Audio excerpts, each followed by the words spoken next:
Hi hello నమస్తే welcome to Suvarna media నేను మీ శ్యామ్. ఈరోజు మనం ప్రత్యేకంగా ఒక విషయం గురించి అయితే మాత్రం చర్చించుకోవాలి. ఎందుకనంటే ఇప్పుడు రాబోతున్నది సందర్భం ఏంటంటే నర్మదా నది యొక్క పుష్కరాలు అనేవి ప్రారంభమవుతున్నాయి. అయితే ఇందులో మనం చాలా అంటే చాలా ప్రత్యేకమైన విషయాలు అయితే మాట్లాడుకోవాలి. ఎందుకనంటే ప్రతి పుష్కరానికి కూడా ఒక ప్రత్యేకత అనేది ఉంటుంది. ఎందుకంటే పుష్కరం అనేటప్పటికి ఏంటంటే దాదాపు 12 సంవత్సరాల తర్వాత వచ్చే విధంగా ఉంటాయి కాబట్టి ప్రతి ఒక్కరు కూడా జీవితంలో దాదాపు చాలా తక్కువ పుష్కరాలనేవి చూస్తారు. కానీ ఖచ్చితంగా పుష్కరాల్లో సందర్శించాలి. అదేవిధంగా అక్కడికి వెళ్లి స్నానాలనేవి చేయాలని చెప్పని ప్రత్యేకంగా ఉంటది కాబట్టి, దాని గురించి ఈరోజు నర్మదా నది యొక్క పుష్కరాలు ఏ విధంగా అయితే ప్రారంభమవుతున్నాయో వాటి గురించి ఈరోజు మనం మాట్లాడుకోవడానికి, వాటి యొక్క విశిష్టలు మనకి పరచడానికైతే మాత్రం ఈరోజు మనతో పాటు మన నాగమనమ్మ గారున్నారు. ఆవిడొచ్చేటప్పటికి ఇప్పుడు మాదిపాడు గ్రామంలో ఉన్న నరసింహస్వామి దేవస్థానం, అష్టముఖ నరసింహస్వామి దేవస్థానం ఏదైతే ఉందో దానికి సంబంధించి త్రిజగద్గురు పీఠానికైతే మాత్రం ఆమె చైర్మన్‌గా కార్యక్రమాలనేవి నిర్వహిస్తున్నారు. అయితే ఈరోజు మనతో పాటు ఆవిడ మైలవరపు నాగమణి గారు ఈరోజు మనతో పాటు ఉన్నారు. ఆవిడని అడిగి తెలుసుకుందాం. అమ్మ నమస్తే అమ్మ. సువర్ణ నమస్తే అండి. మీడియాకి స్వాగతం అమ్మ. మీ సువర్ణ మీడియా సభ్యులందరికీ కూడా నా ఆశీస్సులు, శుభాకాంక్షలు. థాంక్ యూ అమ్మ. చాలా తప్పకుండా అమ్మ. సంతోషం అండి. మీ మీడియా ద్వారా ఇవాళ మనం ఇలా మాట్లాడుకోవటం అనేది. ఖచ్చితంగా అమ్మ. అయితే మేము చిన్నప్పటి నుంచి అమ్మ ఇప్పుడు నాకు తెలిసి దాదాపు నేను 2 పుష్కరాలేమో చూసాను నేను. 2 పుష్కరాలు చూసాను. 2 పుష్కరాలు అదే నాకు తెలిసి నా ఏజ్‌లో అవునవును. 2 పుష్కరాలు చూసాను నేను. పుష్కరాలు అనేటప్పటికి ఏంటంటే 12 సంవత్సరాల తర్వాత వస్తాయి. కానీ ఈ కాలం అనేది ఎంత స్పీడ్‌గా ఎళ్ళిపోతదంటే అది ఉన్న జ్ఞాపకాలు అవన్నీ కూడా అట్లానే ఉండిపోతాయి. పుష్కరమే చెబుతుంది మనకి. పుష్కరమే చెప్తుంది. ఈ పుష్కరానికి ఇలాగ మేము వెళ్ళాము ఇట్లా కృష్ణా నది పుష్కరాలకో, లేకపోతే గోదావరి పుష్కరాలకో ఇలా ఎళ్ళాము మేము అని చెప్పని ఇట్లా ఎలా అయితే అనుకుంటామో, వెంటనే మళ్ళీ ఇంకొక పుష్కరం అనేది వచ్చేసింది. ఈ పుష్కరాలే చాలా స్పీడ్‌గా వచ్చేస్తున్నాయి. అయితే ఇప్పుడు ప్రత్యేకంగా నర్మదా నది పుష్కరాలనేవి ప్రారంభమవుతున్నాయి. అసలు నర్మదా నది పుష్కరాలనేవి ఎప్పుడు ప్రారంభమవుతున్నాయి? ఎప్పటికి ముగుస్తున్నాయి? అసల ఆ నర్మదా నది పుష్కరాలు ఎలాగా పుట్టిందమ్మా? దాని గురించి ఒకసారి మీరు మనకి సప్త నదులున్నాయి. సప్త నదుల్లో ఈ నర్మదా నది అనేది ఐదవది. మనకి గంగే చెయమునే చేవ అని మనం నదీ స్నానాలు చేసేటప్పుడు ఈ సంకల్పం తప్పకుండా మనం చెప్పుకొని తీరుతాము. ఆ సంకల్పంలో వచ్చేదే ఐదో నది ఈ నర్మదా నది. గంగేచి యమునే చేవ గోదావరి సరస్వతి నర్మదా కావేరి జలస్మిన్ సన్నిధిం కురు అని మనం చెప్పటం జరుగుతోంది. కాబట్టి ఈ నర్మదా నది పుష్కరాలు మనకి 1/5/2024 చైత్రమాసంలో బహుళ అష్టమి మొదలుకుని దేవగురువైన బృహస్పతి మేషరాశి నుంచి వృషభ రాశిలోకి ప్రవేశించడం ద్వారా మధ్యాహ్నం 1 గంట నుంచి ప్రారంభమయ్యి మే నెల 12వ తారీఖుతో మనకి నదీ పుష్కరాలు ముగుస్తాయి. ఓకే అమ్మా. అంటే మే నెల 12 తారీఖు కరెక్ట్‌గా 12 రోజులు. అవును. కరెక్ట్‌గా 12 పుష్కరం రోజులు. అంటేనే 12 12 రోజులతో ముగుస్తాయి. 12 సంవత్సరాలకు ఒకసారి వచ్చే పుష్కరం 12 రోజులకి ముగుస్తుంది. అయితే ఇక్కడ నర్మదా నది గురించి మనం ప్రత్యేకంగా చెప్పుకోవాలంటే అసలు నర్మదా నది అనేది ఎక్కడ పుట్టిందమ్మా? ఎలా పుట్టింది? నర్మదా నది మధ్యప్రదేశ్‌లో అమరకంటకులో పుట్టింది. ఈ నర్మదా నది శివుడి యొక్క చెమటధారలతో ఈ నది అన్నది ఉద్భవించింది అని మనకి పురాణాలు, చరిత్రలు చెప్తున్నాయి. పురూరవుడు అనే చంద్రవంశపు రాజు తన పాప నివృత్తి కోసం ఏమన్నా చేసుకుంటే పాపాలనేవి తను చేసుకుంటే ఆ పాప నివృత్తి కోసం తన పితృదేవతలు ఎవరైతే పెద్దలు ఉన్నారో చనిపోయిన వాళ్ళు పితృదేవతల యొక్క ఆశీస్సుల కోసం వాళ్ళ సంతృప్తి కోసం తను మరణానంతరం స్వర్గప్రాప్తి కోసం నేనేం చెయ్యాలి అని తన రాజ్యంలో ఉన్న అక్కడ వేద బ్రాహ్మల్ని కానీ జ్యోతిష పండితుల్ని గురువుల్ని వీళ్ళందరిని అడగటం వల్ల వాళ్ళు ఏం చెప్పారు అంటే ఏదైనా విశేష జలాలతో నువ్వు నీ పితృదేవతలకి తర్పణ ఇవ్వటం వల్ల నువ్వు కోరినవన్నీ జరుగుతాయి. నువ్వేవైతే ఇప్పుడు మమ్మల్ని అడిగావో అవన్నీ నీకు నెరవేరుతాయి అని చెప్పారు. అప్పుడు ఈ పురూరవుడు క్రమేపీ శివుడు గురించి ఘోర తపస్సు చేసి ప్రార్థించాడు. ప్రార్థించగా శివుడు ప్రత్యక్షమయ్యి నీకేం వరం కావాలో కోరుకోమని అడగ్గా అప్పుడు ఈ పురూరవుడు నాయనా నాకు ఇలా నా పితృదేవతలు యొక్క సంతృప్తి కోసము, తర్వాత నేను తర్పణాలు ఇవ్వటానికి, నేను తరించడానికి, నా నేనేమైతే చేసుకున్నానో పాపాలు, ఆ పాపాలన్నీ పోవటానికి నాకు మీరేదన్నా ఒక పవిత్రమైన జలధారల్ని నాకు మీరు ఇవ్వాలి. అది నా కోరిక అని అడిగాడు. అయితే శివుడు తథాస్తు అన్నాడు. అన్న తర్వాత మరి ఈ జలధారల్ని అడ్డుకుని తట్టుకునే శక్తి ఎవరికుంది? ఎవరు? మరి దివి నుంచి భూమికి రావటం కదా స్వామి దగ్గర నుంచి. లోగా కూడా మనకి గంగా నది కూడా అలాగే పుట్టింది. దివి నుంచి భూమికి వచ్చిందే గంగ కూడా. ఆ గంగకు మళ్ళీని ఈ నర్మద కూడా రావటం అనేది చాలా విశేషం. గంగ తర్వాత నర్మదా అనేది ఇలా వచ్చింది అని స్వామి అడిగినప్పుడు పక్కనే ఉన్న వింధ్య పర్వతరాజు తన కుమారుడైన అమరకంటకుడు దీన్ని అడ్డుకుంటాడు, ఆ ప్రవాహాన్ని, ఆ శక్తిని భరిస్తాడు అని చెప్పారు. చెప్పినప్పుడు స్వామి శివుడు పార్వతి కలిసి తాండవం చేస్తున్నప్పుడు ఆయన యొక్క చెమట ద్వారా, ఆ జలధారల ద్వారా ఈ జలం అనేది దివి నుంచి భూమికి మనకి ఇది అమరకంటకులో మనకి ఇది పుట్టింది. అమరకంటకులో పుట్టింది. అమరకంటకుడు అడ్డుకున్నాడు కదా, అమరకంటకులోనే పుట్టింది అన్నమాట. అప్పుడు ఈ పురూరవుడు ఆ జలధారలను స్వీకరించి దోసిలితో పట్టి తన పితృదేవతలకి తర్పణాదులు సమర్పించాడు. ఇచ్చి ఆ పితృదేవతల యొక్క ఆశీస్సులు పొంది, అనేక మంది దేవతల ఆశీస్సులు పొంది, స్వర్గప్రాప్తిని పొంది, తను ఏ పాప నివృత్తి కోసమో అన్నాడో ఆ పాప నివృత్తులన్నీ పొంది ఆయన అలా తరించాడు. అలా మనకి ఈ నర్మదా నది అనేది ఇక్కడ పుట్టడం అనేది జరిగింది.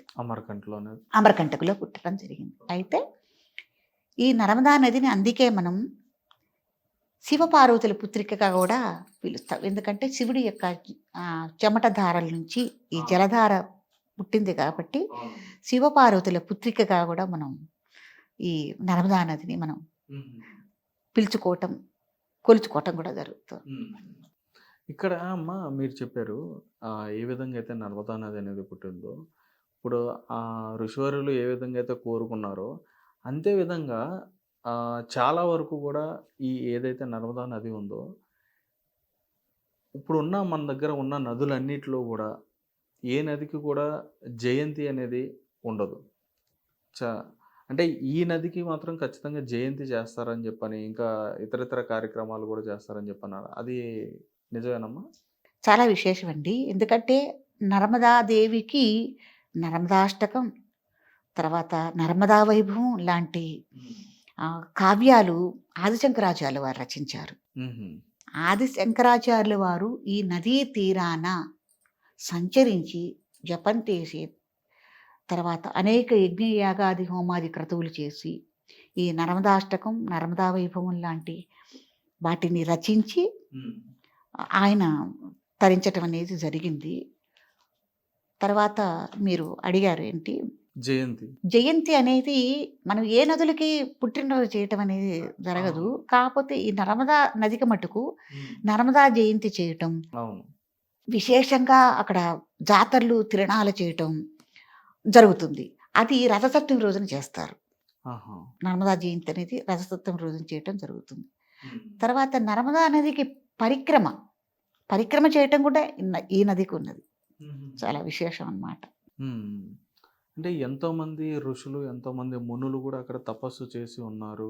అదేవిధంగా చాలా అంటే చాలా ఆ నది యొక్క తీరంలో చాలా అంటే చాలా దేవాలయాలు వెలిచి ఉన్నాయి. అవన్నీ కూడా ఎలా వెలిచినాయి? ఆ ఋషులు అనేవారు ఎలా తపస్సు చేసేవారు అప్పట్లో? కిన్నెర కింపురుషాదులు, సకల దేవతలు, మహామునులు, సాధువులు, ముక్కోటి దేవతలు, తర్వాత రాక్షసులు కూడా ఈ నదీ తీరంలో అనేకమైన జపతపాదులు, హోమాలు, కార్యక్రమాలు, ఆ తర్వాత దాన ధర్మాలు చేయటం అనేది జరిగింది. మార్కండేయుడు, తర్వాత భృగు మహర్షి, ఆదిశంకరాచార్యుల వారు, అనేకమైన మహర్షులు ఈ నదీ తీరాన సంచరించి జపం చేశారని మనకి అనేక పురాణాలు చెప్తున్నాయి. తర్వాత శ్రీ మహావిష్ణువు సాక్షాత్తు వామన రూపం దాల్చి ఇక్కడే ఎక్కడ మన బారూచి, ఈ నదీ తీరంలో ఉన్న బారూచి క్షేత్రంలో 3 అడుగుల నేలని కొలవటం ఇక్కడే జరిగిందని, ఈ బారూచి క్షేత్రంలో జరిగిందని. తర్వాత అందుకే శ్రీ మహావిష్ణువుకి అక్కడ వామనుడి గుడి అని, శ్రీ మహావిష్ణువుని వామన రూపంగా ఒక గుడి కట్టి అక్కడ పూజించడం జరుగుతోంది. తర్వాత మన దేవగురు బృహస్పతికి కూడా ఇక్కడ ఆలయం ఉంది. అది కూడా ఎలా అంటే, దేవగురు బృహస్పతి కూడా అనేక యజ్ఞ యాగాది హోమాది క్రతువులు చేసి, జపతపాలు చేసి, మనకి భూమి మీద మొట్టమొదటి భారతీయ జ్యోతిష్య గ్రంథాన్ని ఇక్కడే రచించారు. ఓకే. ఇప్పుడు ఇప్పుడు ఇప్పుడు మనం ఏవైతే చూస్తున్నామో జ్యోతిష్య గ్రంథం, మొట్టమొదటి భారతీయ జ్యోతిష్య గ్రంథం బృహు సంహిత అనే పేరుతో రచించడం ఇక్కడే జరిగింది. దానిలోంచి 5,000 మిలియన్ల జ్యోతిష్య జాతకాలని పరిశీలన చేసి, ఒక్కొక్క జాతకం ఇలా ఏమిటి అని పరిశీలన చేసి నిక్షిప్తం చేయటం కూడా జరిగింది. ఇప్పుడు అక్కడ బారూచిలోనే ఆ క్షేత్రంలోనే జరిగింది. అది గొప్ప క్షేత్రం. అయ్యో, నిక్షిప్తం అంటే ఉంచినట్టే కదా, అప్పుడు తాళపత్ర గ్రంథాలు కదా, ఉంచినట్టే. తర్వాత ఏంటంటే, ప్రతి జీవికి విధి అనేది రాయటం కూడా ఈ బృహస్పతి అక్కడే జరిగింది. ప్రతి జీవికి విధి నిర్వహణ కూడా అక్కడే జరిగింది. తర్వాత అందుకే ఈ క్షేత్రానికి ఇక్కడ బృహుడికి ప్రత్యేకంగా భృగు దేవాలయం ఉంది. వామనుడి దేవాలయం కాకుండా భృగు దేవాలయం కూడా ఉంది. దీన్ని భృగు కక్ష అని కూడా మనం పిలుచుకోవటం జరుగుతుంది. భృగు కక్షగా పిలవటం జరుగుతుంది. అంటే ఇప్పుడు ప్రతి జీవకోటి కూడా మీరు అన్నట్టుగానే ఇప్పుడు మన ప్రపంచంలోనే, ఈ విశ్వంలోనే ఎన్నో లక్షల జీవకోట్లు, జీవరాశులు అనేవి ఉన్నాయి. ప్రతి జీవకోటికి ఇప్పుడు మనిషి, అందరూ కూడా ఒక మనిషి కూడా ఒక జీవమే. అవునవును. అంటే ప్రతి జీవకోటి కూడా వారి యొక్క విధులు ఏ విధంగా నిర్వహించాలని, వాళ్ళ విధి ఏ విధంగా ఉండాలని చెప్పనేది ప్రతిది కూడా అక్కడ నిక్షిప్తం. ఆ రోజుల్లోనే ఆ మహర్షులు, ఆ భృగు మహర్షి నిర్దేశించారు, రాశారు. ఆ రోజు నుంచే జ్యోతిష శాస్త్రం క్రమేపీ మనకు అందిందనమాట. అదే భారతీయ మొట్టమొదటి జ్యోతిష శాస్త్రం భృగు సంహిత రచించబడి. అదేమ్మా. ఇంకోటి ముఖ్యంగా అక్కడ ద్వాదశి జ్యోతిర్లింగాల్లో కూడా ఒక జ్యోతిర్లింగమైన ఓంకారేశ్వరం అక్కడ కూడా ఆ నదీ తీరంలోనే ఉన్నది. అక్కడ 2 లింగాలుగా ఓంకార్లు. అదే కాకుండా అనేకమైన లింగక్షేత్రాలు ఉన్నాయి, శివలింగ క్షేత్రాలు ఉన్నాయి, గొప్ప గొప్ప క్షేత్రాలు ఉన్నాయి. తర్వాత నాడీ జ్యోతిర్లింగాలు అంటే మనకి 9 నాడులు. ఆ 9 నాడులకి 9 నాడీ జ్యోతిర్లింగాలు ఉండి, నాడీ జ్యోతిర్లింగాలుగా ప్రసిద్ధిగాంచి పూజించబడుతున్నాయి ఈ నర్మదా నది ఒడ్డుని. అది కూడా చాలా ప్రత్యేకత. అది కూడా ఈ నర్మదా నది తీరాన్నే ఉంది. అంతేకాకుండా ఈ నర్మదా నది ఒడ్డున ఎంత దూరం అయితే వైశాల్యంలో ఈ నర్మదా నది 1312 కిలోమీటర్లు ప్రవాహం చెంది అరేబియా సముద్రంలో ఈ నది కలుస్తోంది. అన్ని నదులకు మళ్ళీ కాకుండా ఈ నది, అన్ని నదులు మనకి తూర్పుకు ప్రవహిస్తూ ఉంటే, ఈ నర్మదా నది మట్టుకు పడమరగా ప్రవహించి అరేబియా సముద్రంలో కలవటం అనేది చాలా విశేషం. ఈ నదికి ఇంకొక ప్రత్యేకత కూడా అదనమాట. గుజరాత్ నుంచి ఇప్పుడు మన అరేబియన్ సముద్రంలోకి కలుస్తుంది. కలవటం అనేది చాలా విశేషం. ఈ నది అసలు చూడటానికే విజువల్గా చాలా అందంగా ఉంటుందన్నమాట. ప్రవహిస్తుంటే ఆ ప్రవాహాన్ని, ఆ వృద్ధతని, ఆ గంభీరాన్ని, ఆ సౌందర్యాన్ని చూడటానికి 2 కళ్ళు చాలవట. నది స్నానం ఎలా ఉన్నా కూడా అసలు ఆ నదీమ తల్లిని కళ్ళతో చూస్తేనే చాలు సకల పాపాలు పోతాయని మనకు చెబుతున్నారు. ఎంతో ఆహ్లాదం, ఎంతో ఆనందం పొందుతాం అన్నమాట చూడగానే. అలాగే ఈ నదీ తీరంలో అనేక వృక్షాలు, అసలు మనం ఇద్దరు మనుషులు మనం చేతులు దాపినా కూడా సరిపోనంత లావు కలిగిన వృక్షాలు ఆ నదీ తీరంలో ఉండి ఎంతో పచ్చదనాన్ని చేకూర్చటం. అలాగే ఉదయ సంధ్యల్లో సాయంత్ర సంధ్యల్లో ఈ వటవృక్షాలు గొప్ప గొప్ప చెట్లు కదా, ఆ చెట్ల మీద అనేక రకమైన పక్షులు గూళ్ళు కట్టుకుని ఆ టైంలో ఉదయం పూట గూట్లోంచి బయటకు వెళ్తాయి, సాయంత్రం పూట గూళ్ళల్లో చేరుకునే టైంలో అవి చేసే కిలకిలా రావాలు ఆ నదీ తీరంలో, అది కూడా చాలా అద్భుతం. వినటానికి కానీ చూడటానికి కానీ చాలా అద్భుతంగా ఉంటుందన్నమాట. అలాగే ఏవైతే వృక్షాలు ఉన్నాయో వాటి వేళ్ళు పరిపూర్ణంగా నదీ ప్రవాహం దాకా వెళ్ళి వాటిలో ఉన్న ఔషధ గుణాలన్నీ కూడా ఈ నదీ జలాలకి సంక్రమించి ఈ నదీ జలాలు ఔషధ గుణాలతో కూడి కూడా ఉంటాయి. నర్మదా నది జలాలు అంత పవిత్రమైనవి కూడా. అలాగే ఇంకోటి ఏంటంటే, ఈ శివుని యొక్క చెమటధారలతో ఉద్భవించిన తల్లి కాబట్టి ఏ నదికి లేని విశేషం ఏమిటంటే, ఈ నర్మదా నదిలో నర్మదా బాణలింగాలు లభ్యమవటం. చాలా పవిత్రమైన లింగాలు.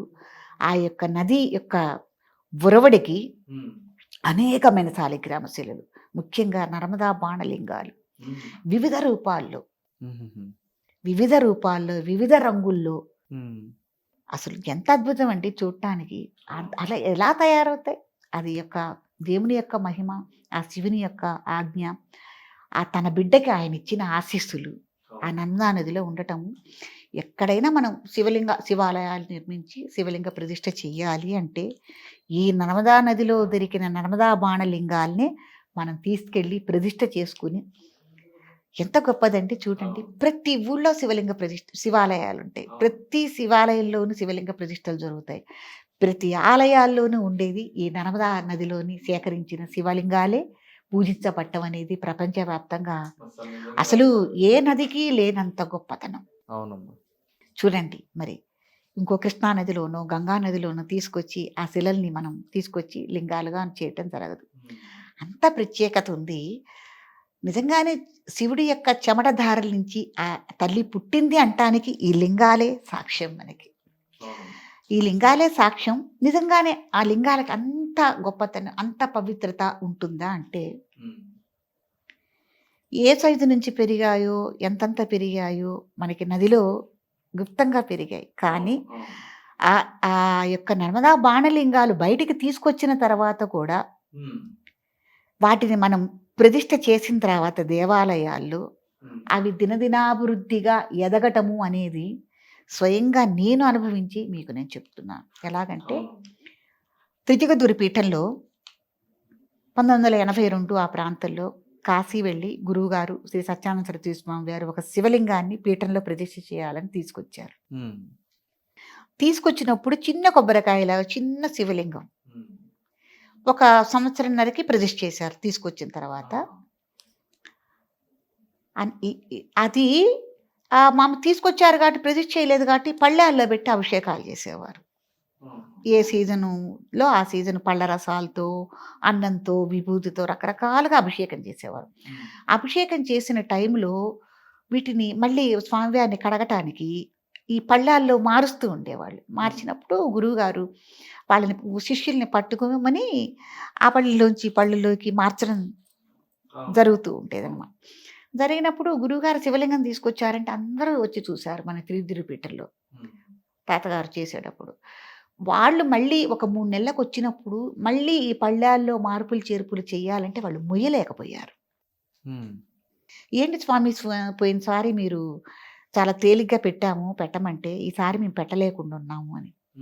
అప్పుడు గురువుగారికి సందేహం కలిగి ఊళ్ళోంచి త్రాసు తక్కెడ తెప్పించి ఈ నర్మదా బాణలింగాన్ని తూయిస్తే 2 కిలోలకు ఉన్నారు స్వామి. అదే శివలింగం సంవత్సరంన్నరకి ప్రతిష్ఠ చెయ్యాలి అని ఆ రోజున తూస్తే 16 కిలోలకు ఉన్నారు. ఆ 16 కిలోల శివలింగాన్ని మేళతాళాలతో గుడి చుట్టూతా ప్రతిష్ఠ చేయబోతే కనీసం 10 మంది పట్టవలసి వచ్చింది. మరి ఎక్కడదా శక్తి?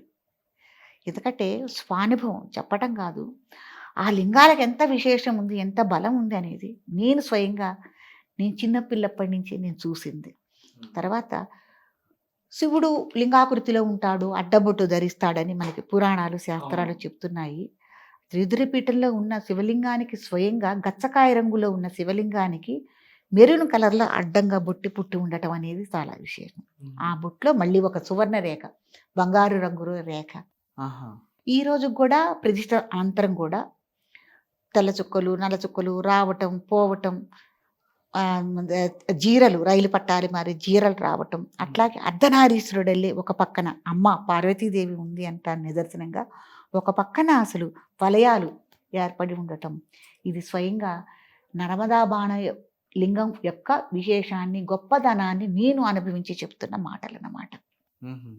తర్వాత ఎవరైనా సరే వాళ్ళ కోరికలు, వాళ్ళ సంకల్పాలు, మంచి సంకల్పాలు, దైవ సంకల్పాలు గనక తలుచుకుని ఆ నర్మదా బాణలింగం ముందు కొద్ది నూనెతో అయినా సరే దీపం వెలిగించి ఉదయం వెలిగిస్తే మళ్ళీ 24 గంటలు ఆ దీపం అనేది వెలుగుతూ ఉండటం అనేది చాలా విశేషం. అందుకే శివుడి ముందు పెట్టే దీపానికి, అందులోనూ సాయ సంధ్యలో పెట్టే దీపానికి చాలా విశేషం ఉంది, చాలా పవిత్రత ఉంది అని చెప్తారు. ఇంతకన్నా ఏం కావాలండి నిదర్శనం. ప్రత్యేకంగా మీ దగ్గర నర్మదా నది యొక్క రీసెంట్‌గా మొన్న కూడా జరిగింది. మొన్న శనివారం రోజున హ్మ్. డేటు గుర్తులే. ఆదివారం శనివారం రోజున ఉదయం 6:30కి దీపం పెడితే మళ్ళీ సాయంత్రం 7కి దేవాలయంలోకి 6:30 టైంలో సంధ్యాకాలంలో దేవాలయంలో ఇక్కడ అప్పటిదాకా దీపం వెలుగుతూనే ఉంది. రీసెంట్‌గా కూడా నాకు ఆ నిర్ధారణ జరిగింది. అందుకని ఈ లింగాలకి అంత ప్రాధాన్యం, అంత గొప్పతనం ఉందండి. కాబట్టి ఎవ్వరైనా సరే లింగ ప్రతిష్ఠలు చెయ్యాలి కొత్త ఆలయాల్లో అంటే ఆ లింగాలే తీసుకురావాలి, ఆ లింగాలే మనం ప్రతిష్ఠ చెయ్యాలి. ప్రపంచవ్యాప్తంగా నర్మదా లింగాలు విస్తరించి ప్రతి గ్రామంలోనూ, ప్రతి ఊళ్ళోనూ ఉన్నాయి. అదే అమ్మా. అయితే ఇక్కడ ముఖ్యంగా అమ్మా, ఇప్పుడు నర్మదా నదిలో ఇప్పుడు పుష్కర స్నానాలు చేయాలి అని చెప్పనంటే ప్రత్యేకంగా ఎందుకని పుష్కర స్నానాలు ఖచ్చితంగా చేయాలని చెప్పని అంటారు? అంటే పుష్కరాలు అనేవి 12 సంవత్సరాలకు ఒకసారి ఖచ్చితంగా వస్తూనే ఉంటాయి. వచ్చినప్పుడు నిత్యం ఎప్పుడు కూడా అక్కడ ఉన్నవాళ్ళు కానీ వాళ్ళు కానీ ఎప్పుడు స్నానాలు చేస్తూ ఉంటారు, జపాలు చేస్తూ ఉంటారు, అవన్నీ ఓకే. కానీ ఈ పుష్కర సమయానికి వచ్చేటప్పటికి మొత్తం యావత్ మంది ఎవరైతే హిందూ ధర్మాన్ని నమ్ముకున్న భక్తులు ఎవరైతే ఉంటారో వీళ్ళందరూ కూడా వెళ్ళి అక్కడ పుష్కర స్నానాలు ఎందుకని చేస్తారు? అందులో ఎందుకని అంత ప్రత్యేకత ఉంటుందండి? చెయ్యాలని ఎందుకు ముఖ్యంగా ఉండాలి? ఇప్పుడు మనకి 12 నదుల్లో 12 సంవత్సరాల్లో ఒక్కొక్క సంవత్సరంలో ఒక్కొక్క నదికి పుష్కరం వస్తుంది. ఇప్పుడు నేను చెప్పేది ఏ నదికి ఎప్పుడు ఏ పుష్కరం వచ్చినా, ఎవరు స్నానాలు చేయాలన్నా, లేదు విడి టైంలో ఎవరు స్నానాలు చేయాలన్నా, పుష్కరాల టైంలోనే కాదండి, ఎవరు విడి టైంలో స్నానాలు చేయాలన్నా కూడా నేను చెప్పిన విధంగానే చెయ్యాలి.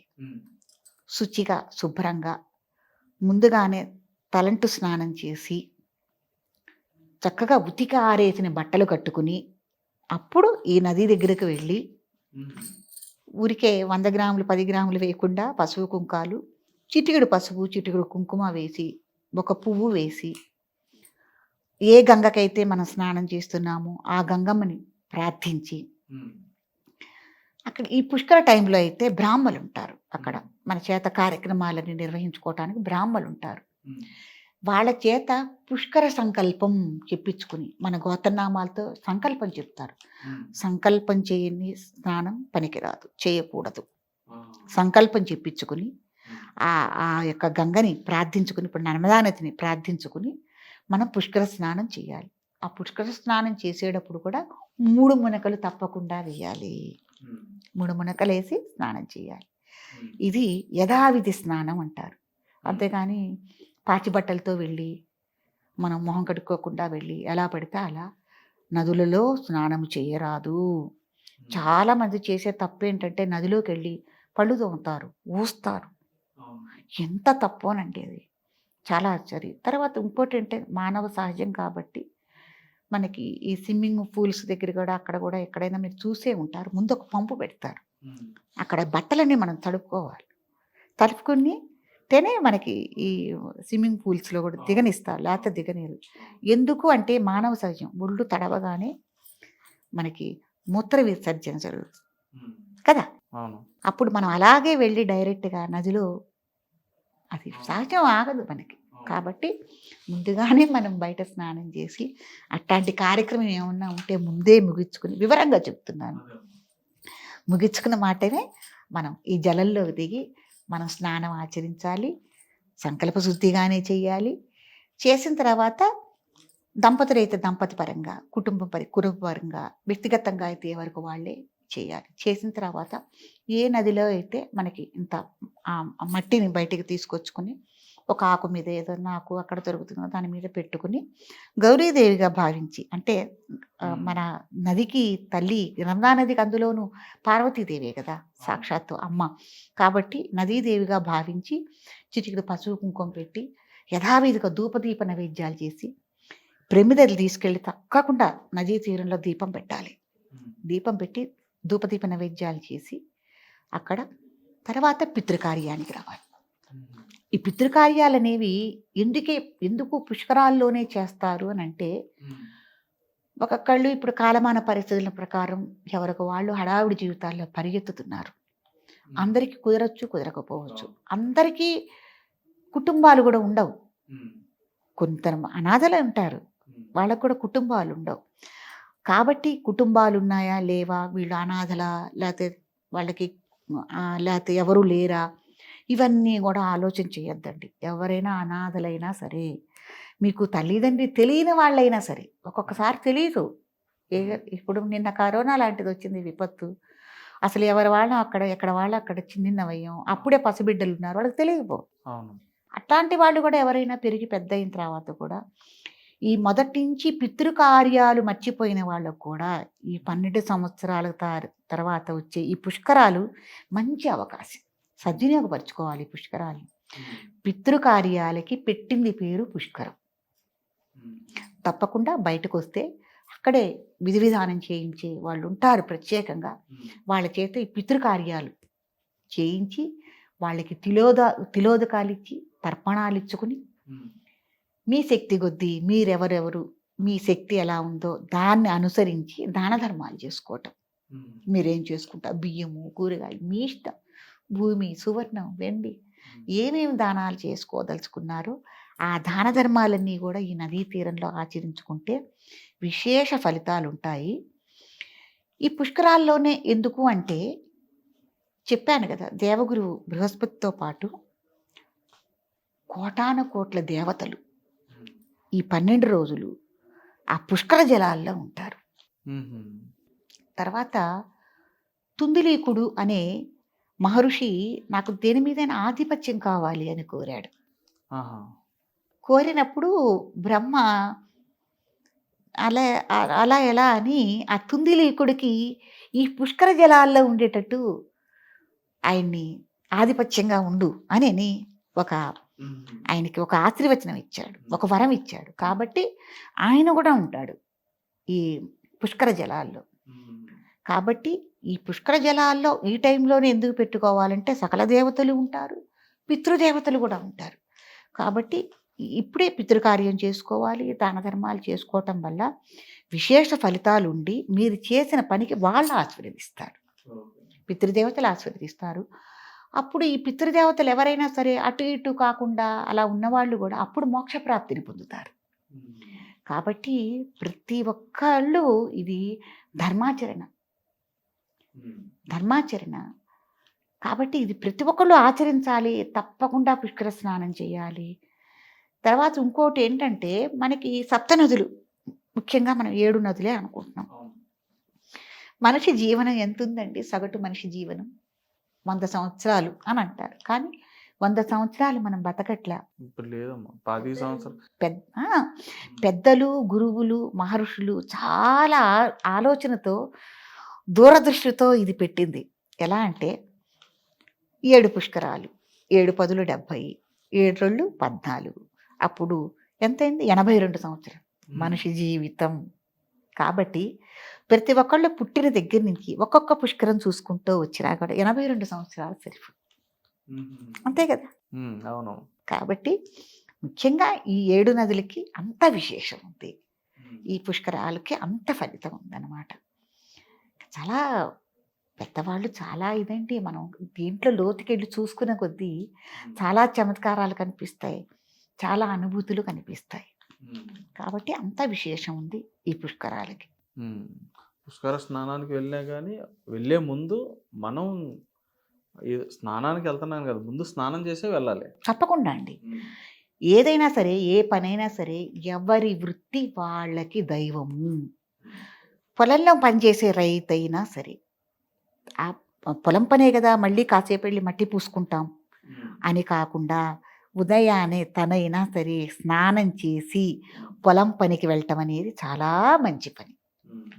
ఇది మనం ఎవరైనా స్నానం చేయకుండా చాపుకెళ్ళు, ఇంకో పని చేయి, ఇంకో పని చేయి, ఏ పనైనా సరే ఉదయాన్నే ప్రాతకాలంలో స్నానం చేసి మన వృత్తిని మనం దైవంగా భావించుకుని ఈ కార్యక్రమాలన్నీ మనం చేయాలి. అదమ్మా. అసలు నర్మదా అంటే అర్థం ఏంటమ్మా? అసలు నర్మదా అంటే? నర్మదా అంటే చాలా ఆహ్లాదమైనది. ఇందాక మీకు ముందు చెప్పినట్టే చూడటం వల్లే చాలా అసలు ఆటోమేటిక్గా మన పెదవుల మీద చిరునవ్వు వచ్చేసేస్తుంది. పిచ్చివాళ్ళు కానీ ఈ రోజుల్లో పెళ్ళైన కొత్త జంట హనీమూన్కి ఫారిన్ అని అదని ఇదని అక్కడికక్కడ ఇక్కడికని వెళుతున్నారు. నేను చెప్తాను, వెళ్ళండి నైమిసారణ్యం, వెళ్ళండి నర్మదా ఒడ్డుకి, ఎంత అనుభవిస్తారు మీరు, ఎంత అనుభూతి చెందుతారు. కాబట్టి నర్మదా అంటే ఆహ్లాదకరమైనది, అందమైనది అని కూడా అర్థం. ఆయన శివుడు అమ్మవారిని పంపించేటప్పుడు భూమి నుంచి దివికి అనేక మంది మోహించారు ఆమెని. దేవేంద్రుడు కూడా వెంటబడ్డాడు.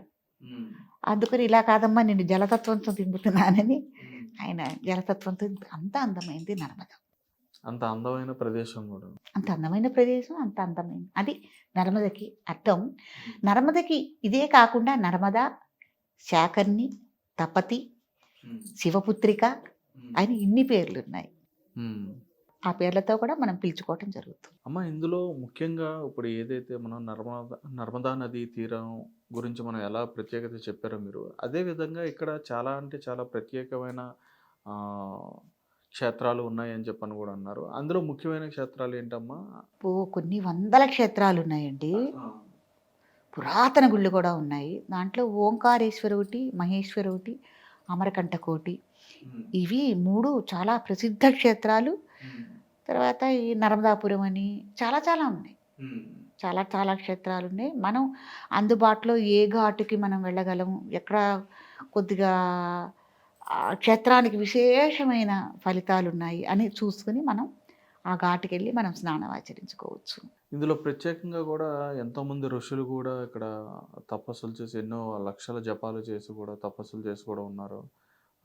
వారి గురించి ప్రత్యేకంగా ఏమంటారు? ముఖ్యంగా దీంట్లో ఈ జలాల్లో శ్రీకృష్ణుడు సాక్షాత్తు మార్కండేయ మహర్షికి ఆయన శ్రీకృష్ణుడిని ధ్యానించగా ఆయన బాలకృష్ణుడు రూపంలో రావి ఆకు మీద పడుకొని తన కాలుని బొటనవేలుని చేతితో పట్టుకొని అతి చిద్విలాసంగా ఆ నర్మదా నది జలాల మీద తేలియాడుతూ కల్పించిన అద్భుతమైన దృశ్యం మార్కండేయుడు చూడగలిగాడు. అది నర్మదా నది మీద, నదిలోనే. ఇది మన చాలా ఫొటోస్ కూడా చూసాము మేము. ఆ దృశ్యం ఈ నర్మదా నదిలోనే జరిగింది. మార్కండేయుడికే దర్శనమిచ్చారు అలా బాలకృష్ణుడు రూపంలో అన్నమాట. ఓకే. తర్వాత ఈ నర్మదా నది తీరంలో మీరు ఏదైనా చేయండి, జపతపాదులు కానీ పూజలు కానీ అసలు కళ్ళతో చూస్తేనే పాపాలు పోతాయంటారు. తర్వాత ఈ నర్మదా నది యొక్క జలాలు మనం పుక్కిటి పెట్టి ఇట్లా ఊస్తే, రీసెంట్గా విన్నాను పెద్దవారు చెప్పవా, ఊయటం ద్వారానే మనం ఎన్నో యాగాలు చేసినంత ఫలితం వస్తుంది అని కూడా చెప్పడం జరిగింది. కానీ ఇప్పుడున్న జలాలు, ఇప్పుడు ఏదైతే నదులు ఉన్నాయో అవన్నీ కూడా చాలా వరకు కలుషితం అయిపోతుంది కదమ్మా. చాలా వరకు నదులన్నీ కూడా కలుషితం అయిపోతున్నాయి. కానీ నర్మదా నది ఏ జీవనదికైనా ఎప్పుడైనా, ఇప్పుడు కృష్ణానదిలో నీళ్ళు లేవు మనకి ప్రజెంట్ ఇక్కడ, కానీ నర్మదా నది మటుకు అలా కాదండి. ఎప్పటికీ ఉధృతంగా ప్రవహిస్తూనే ఉంటుంది. మహత్తరమైన ఉరవడి కలిగింది, మహత్తరమైన శక్తి కలిగింది. ఆ నీళ్లు ఎప్పటికీ అలాగే ఉంటాయి. ఇది తగ్గిపోవటం అనేది ఎప్పుడూ జరగంది. అదేవిధంగా గంగా నది కూడా ఆ విధంగానే ప్రవహిస్తుంది. కానీ ఇగో ఇన్ని ప్రత్యేకతలు కలిగింది ఇది. అన్ని నదుల మీద ఇన్ని ప్రత్యేకతలు. ఏ నదిలోనూ శివలింగాలు దొరకవు మనకి. అలాగే ఔషధ గుణాలు దొరకవు. ఏ నదీ తీరంలో ఇంత గొప్ప వృక్షాలు అయిన శైల వృక్షం అంటారు. వృక్షశైలం అని పేరు కూడా. అంటే పెద్ద పెద్ద వృక్షాలు పెరుగుతాయి కాబట్టి ఈ అడవులందరికీ వృక్షశైలంగా కూడా పిలుస్తారు. కాబట్టి ఇన్ని విషయాలు ఇన్ని ఉన్నాయి. ప్రత్యేకతలు. ఎక్కడైనా నదీ తీరాల్లో కొంత ఎడార్లు ఉండొచ్చు, మొక్కలు మొలకపోవచ్చు, ఇసుక దిబ్బలు ఉండొచ్చు, ఇలా ఉంటాయి. కానీ అట్లా కాదు. కాబట్టి నర్మదా నదికి అంత విశేషం గొప్పతనం ఉంది. ఈ మార్కండేయుడికి కూడా ఇట్లా కృష్ణుడి రూపంలో దర్శనం ఇవ్వటం అనేది జరిగింది. కాబట్టి ప్రతి ఒక్కళ్ళు ఈ నర్మదా నది పుష్కరాలని సద్వినియోగపరుచుకుని రేపు 1వ తారీఖు నుంచే ప్రారంభం అవుతున్నాయండి. అందరూ త్వరపడండి. జీవితంలో మనకు ఒక్కసారే వస్తుంది. నేను చెప్పిన విధానం ప్రకారం అయితే 82 సంవత్సరాల్లో 7 పుష్కరాలు మనం చూడటం అనేది చాలా అదృష్టము. కాబట్టి ఎవరైతే ఇంతవరకు పుష్కర స్నానాలు చేయలేదు అనుకున్న వాళ్ళు కూడా త్వరపడండి. చక్కగా నర్మదా నదికి వెళ్ళండి. నర్మదా నదిలో స్నానం చేయండి. ఇంత మంచి అదృష్టం మనకి లభించింది. పితృకార్యాలు ఇదివరకు మీరు చేసున్నారో చేయలేదో అదంతా వదిలేసి ఇప్పటికైనా సరే పితృకార్య ఆచరణ అనేది ఈ నర్మదా పుష్కరాల టైంలో చక్కగా చేసుకోండి. పితృదేవతల ఆశీస్సులు పొందండి. పితృదేవతలకి పితృకార్యాలు ఈ టైంలో అయినా కూడా మనం చేయకపోతే పితృశాపాలు తగులుతాయి. అది కుటుంబాలకి ఎవరికి కూడా మంచిది కాదు. దాన ధర్మాలు చేసుకోండి. పెట్టిన వారికి పుట్టిందే సాక్షి అని మనకి ఒక సామెత ఉంది. కాబట్టి ఏదైనానండి ధర్మాచరణలు పెద్దవాళ్ళు ఊరికే పెట్టలేదు. విడి టైంలో మనకి ఏ విషయమైన పితృకార్యాలు చేయలేకపోవటం కానీ, దాన ధర్మాలు చేసుకోవటం విషయంలో కానీ, ఇవన్నీ విడి టైంలో కుదరకపోయినా కూడా ఇలాంటి టైంలో అయినా సరే మీరు తప్పకుండా ఆచరిస్తారు అన్న విధానంతోనే ఇవన్నీ మన మంచి కోసమే పెట్టినవి. ఇవి సనాతన ధర్మంలో ఇది కూడా ధర్మమే. కాబట్టి దయచేసి అందరూ నర్మదా నది పుష్కరాలకు వెళ్ళండి. పితృకార్యాలు చేసుకోండి. పార్వతీ పరమేశ్వరుల యొక్క ఆశీస్సులు, ఆ పుష్కరంలో ఎవరైతే సకల కోటి దేవతలు ఉన్నారో వాళ్ళ యొక్క ఆశీస్సులు, పితృదేవతల యొక్క ఆశీస్సులు, అలాగే మీ పెద్దల ఆశీస్సులు మీరందరూ చక్కగా పొంది మీరందరూ మీ సంసారాలన్నీ బాగుండి మీ కుటుంబాలు బాగుండాలని కోరుకుంటున్నాను. తప్పకుండా ఇది ధర్మాచరణ ప్రతి ఒక్కరు ఆచరించండి. నేను చెప్పేదల్లా ఒకటే, వెళ్ళండి. కాస్త కాలు చెయ్యి మనకు ఆడుతోంది, ఓపిక ఉండగానే ఇవన్నీ యాత్రలు చేయాలి. తర్వాత ఇంకొకటండి, కొంతమంది మహర్షులు తిరిగి సంచారం చేసిన గడ్డలు అంటే భూములు ఉంటాయి. వాటిని వాళ్ళు తొక్కిన నేలని మనం సంచరించి మనం తిరగటం వల్ల కూడా ఎన్నో సకల దోషాలు పోతాయి. కాబట్టి క్షేత్రాలకు ఎందుకు వెళ్ళాలి అంటే ఇది విశేషం. ఇక దగ్గరలోనే ఉంది కదా క్షేత్రం. వెంకటేశ్వర స్వామి గారు తిరుపతి ఎందుకు వెళ్ళాలి? మరి ఇంకో చోట కూడా ఉన్నారు కదా, ఇంకో చోట కూడా కాదు. ఆ క్షేత్రానికి ఉన్నది విశేషం. అక్కడ వాళ్ళు సంచరించారు మహర్షులు వాళ్ళందరూ. కాబట్టి అట్లా మనం వెళ్ళటం వల్ల ఎన్నో కర్మలు మనం తొలగించుకోవచ్చు. కాబట్టి అందరూ వెళ్ళాలి, అందరూ చెయ్యాలి. మనందరం కూడా వెడదాము. నేను కూడా వెడతాను. ఖచ్చితంగా అమ్మ. ఎందుకనంటే ఇప్పుడు వచ్చిన ఈ పుష్కరాల్లో ఏదైతే ప్రత్యేకత ఉందో మీరు ఇప్పుడు చెప్తున్నాగా మొత్తం మీరు చెప్పిందంతా విన్న తర్వాత నాకు ఒకటి వచ్చిందమ్మా. అంటే ఇప్పుడు ఏదైతే నర్మదా నది పుష్కరం ఇప్పుడు వచ్చిందో, ఇప్పుడు మే 1వ తారీఖు నుంచి ఎలా అయితే మొదలవుతుందో, ఇదే నర్మదా నది పుష్కరం అనేది మళ్ళీ నా జీవితంలో నేను మళ్ళీ చూడలేను కదా. నేను మళ్ళీ నా జీవితంలో చూడలేను. ప్రతి పుష్కరం కూడా దానికంటూ ఆ ఒక్కసారి వస్తుంది ఎవరి జీవితంలో అయినా సరే. చెప్పాను లెక్క కట్టి. అవును అవునమ్మా, మీరు ఇంత చెప్పింది అదే అమ్మ. ఒక్కసారి వస్తుంది, మళ్ళీ ఈ పుష్కరాన్ని మళ్ళీ నేను చూడలేదు. అవునవును. సో ఖచ్చితంగా ఈ నర్మదా నది పుష్కరాలు అయితే మాత్రం సందర్శించుకోవాలి. అక్కడ మీరు చేసుకున్న పాప పుణ్యాలు అన్నింటిలో కూడా పరిష్కారం చేయించుకోవాలి.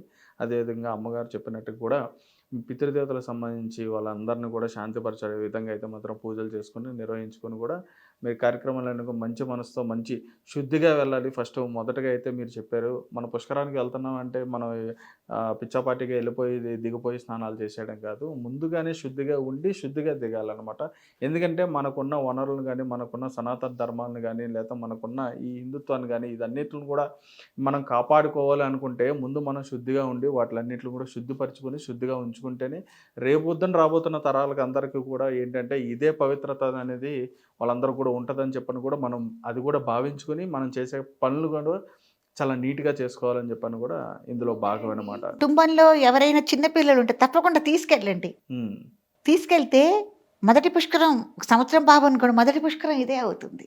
చక్కగా వాడి చేత స్నానం చేయించండి. ఇప్పుడు అన్ని కెమెరాలు, ఫోటోలు తీసుకోవడం, సెల్ఫీలు ఉన్నాయి. వాడి చేత చేయించండి. చేయిస్తే మొదటి పుష్కరం నర్మదతో మొదలైంది అని వాడి 7 పుష్కరాలు చక్కగా స్నానం చేసి ఆశీస్సులు లభిస్తాయి. ఖచ్చితంగా అమ్మా. కదా! ఇంతే సంతోషంగా వెళ్ళి మీరందరూ కూడా నర్మదా నది పుష్కరాలు అనేవి కూడా చేపించుకొని మంచిగా ఆనందంగా హ్యాపీగా ఉండాలని చెప్పని మా సువర్ణ మీడియా నుంచి కూడా మేము కూడా కోరుకుంటున్నాం. థ్యాంక్ యూ అమ్మ. Thank you. మీరు మా స్టూడియోకి వచ్చి చాలా అంటే చాలా విశేషమైన విషయాలు అయితే మాకు చెప్పారు. అదేవిధంగా ప్రత్యేకమైన నర్మదా నది యొక్క విశిష్టత కూడా చెప్పారు. ఎప్పుడు కూడా మీరు ఇంకా మంచి మంచి విషయాలన్నీ కూడా మాతో పంచుకోవాలి, మా అందరికీ కూడా తెలియపరచాలని చెప్పని మేము కూడా కోరుకుంటున్నాం అమ్మ. మీరు వచ్చినందుకు కూడా చాలా ధన్యవాదాలమ్మా మీకు కూడా. చాలా సంతోషం అండి.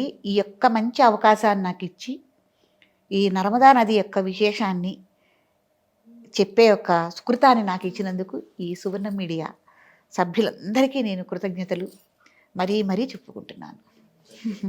రైట్, చూశారు కదా. మరొక ఇంటర్వ్యూతో మీ ముందుకు వస్తాం. మరొక ప్రత్యేకమైన విశేషాలు అయితే మీ అందరికీ తెలియపరుస్తామని చెప్పని కోరుకుంటూ సెలవు తీసుకుంటున్నాను.